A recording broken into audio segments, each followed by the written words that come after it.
سننے دیکھنے والوں کو انعام کا سلام پہنچے۔ دوستو، آج ہم کارگل کے بارے میں بات کریں گے اور کچھ چیزیں آپ کے لیے حیرت انگیز بھی ہوں گی اور کچھ چیزوں پر آپ کو دکھ بھی ہوگا۔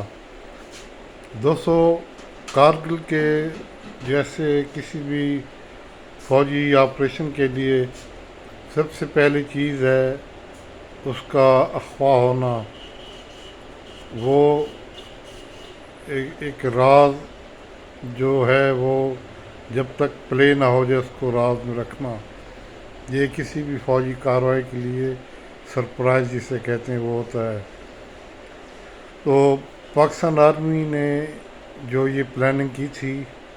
یہ اس وقت تک مخفی رہی جب تک کہ راہ کو بھی معلوم نہ ہو سکا کہ پاکستانی مجاہدین کارگل اور اس کی چوٹیوں پر کافی عرصے سے بیٹھے ہوئے ہیں۔ تو یہ پہلی جو چیز تھی، خفیہ راز رکھنا، یہ سب سے بڑی کامیابی تھی کارگل کی لڑائی کے پہلے سٹیپ کے طور پر۔ لوگ کہتے ہیں کہ یہ ایئر فورس کو اور نیوی کو ان کو اس سے مطلع نہیں کیا گیا۔ بھی اگر ان کو سب کو مطلع کیا جاتا تو پھر اس کے امکانات رہتے کہ یہ کہیں سے بھولے بھٹکے سے لیک ہو جاتا اور پھر یہ سارا پروگرام یہ ختم ہو جاتا یا یہ تباہی سے ہمکنار ہوتا۔ اس کے بعد دوسری جو چیز آپ کو نظر آئے گی وہ ہے را، جو بھارت کی بہت بڑی خفیہ تنظیم ہے جس کا بجٹ ہماری پاکستانی فوج کے بجٹ کے برابر ہے۔ وہ اس کی تکنیکی کامیابی یا اس کی ناکامی دیکھیں کہ را کو یہ معلوم نہ ہو سکا کئی مہینے تک کہ پاکستان کے مجاہدین دراز کارگل اس کی چوٹیوں پر قبضہ کر چکے ہیں۔ ایک گڈریے نے ان کو جا کر بتایا ہندوستانی فوج کو کہ یہاں پر تو نامعلوم لوگ کافی دنوں سے آئے بیٹھے ہیں۔ یہ را کی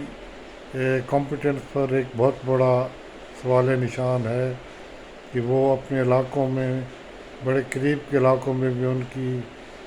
تنظیم، ان کی انفارمیشن کا یہ حال تھا۔ اس کے بعد دوستو، جب مجاہدین نے قبضہ کر لیا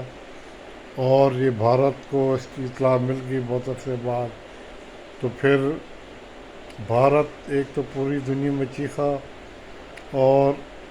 دوسری اپنی جنگ عظیم دوم کی مقابلے کی سب سے بڑی آرٹلری کارروائی اس نے کی۔ بھارت کے پاس جو بھی 155 mm کی بوفورس توپیں تھیں، اس وقت جدید ترین توپیں تھیں دنیا میں، تو وہ بھارت پوری کی پوری جو بھی ڈپلائے تھیں انڈیا میں وہ سب کو یہاں پر لے کر آیا اور گولہ باری کی ایک نئی تاریخ رقم کی، اور جتنا بھی 155 mm کا اسلحہ تھا، گولہ بارود تھا، اس نے اس بے دردی سے ان چوٹیوں پر پھینکا جس کی تاریخ میں جنگ عظیم دوم میں بھی مثال نہیں ملتی۔ تو یہ وقت تھا کہ جب ہماری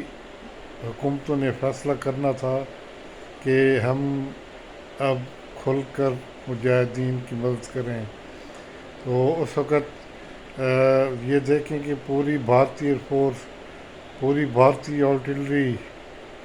اور اس کی انفینٹری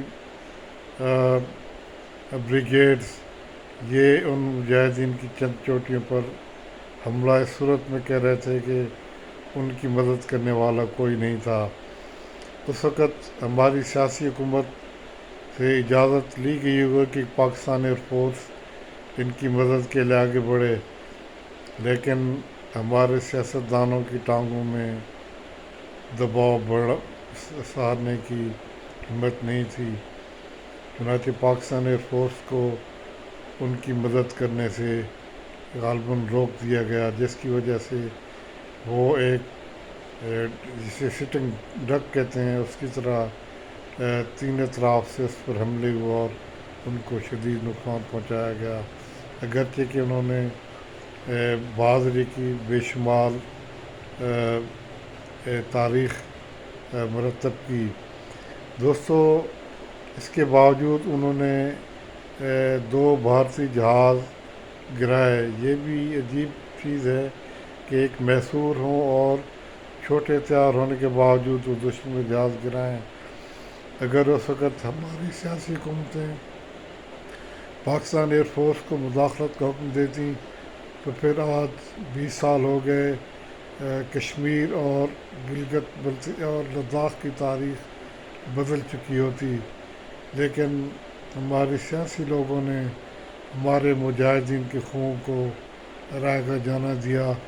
اور یہ دیکھیں کہ ان شہیدوں کا خون یہ کس کے گلے میں پڑنے والا ہوگا۔